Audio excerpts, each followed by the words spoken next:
ایک حدیث کے الفاظ ہیں، سید عالم صلی اللہ علیہ وآلہ وسلم ارشاد فرماتے، اس بات کو حضرت ابو ہریرہ رضی اللہ تعالیٰ عنہ آپ روایت کرتے ہیں، راغما انفن ثم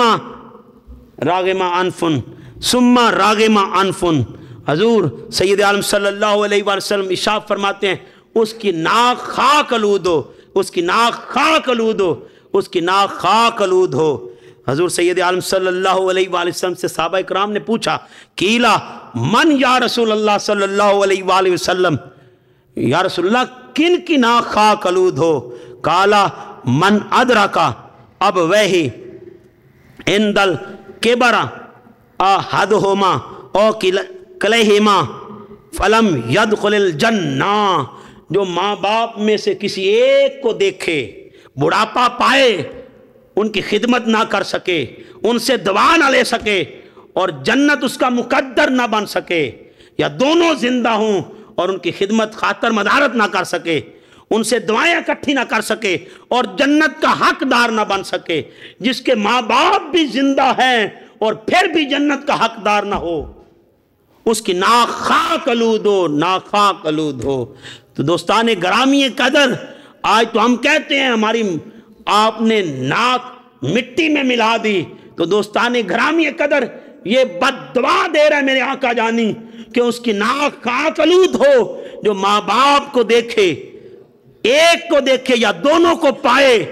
اور ان کے ساتھ حسن سلوک کر کے، ان سے محبت کر کے، تعظیم کا رشتہ برقرار کر کے، ان سے حسن سلوک، حسن اخلاق سے پیش آ کے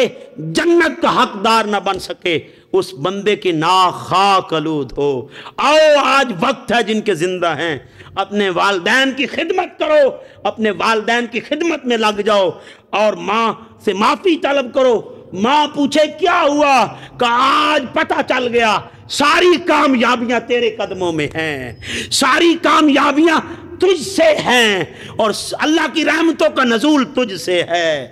باپ زندہ ہے تو باپ کو سینے لگا لو، اس کے پاؤں چومو، اس کے پاؤں کا بوسہ لے کے کہو بابا آج سے پہلے جو غلطی ہوگی معاف کر دے، آج کے بعد آپ کا بیٹا تعظیم کے ساتھ، حسن سلوک کے ساتھ، ادب کے ساتھ آپ سے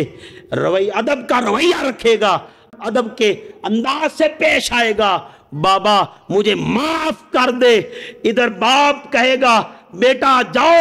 میں نے تجھے معاف کیا، ادھر عرش کا رحمان کہے گا اگر باپ نے معاف کر دیا ہے میں تو تیرا رب ہوں، جا بندے آج تیرے باپ نے تجھے معاف کیا، اس کے بدلے میں تیرے رب نے بھی تجھے معاف کیا۔ آؤ عزیزان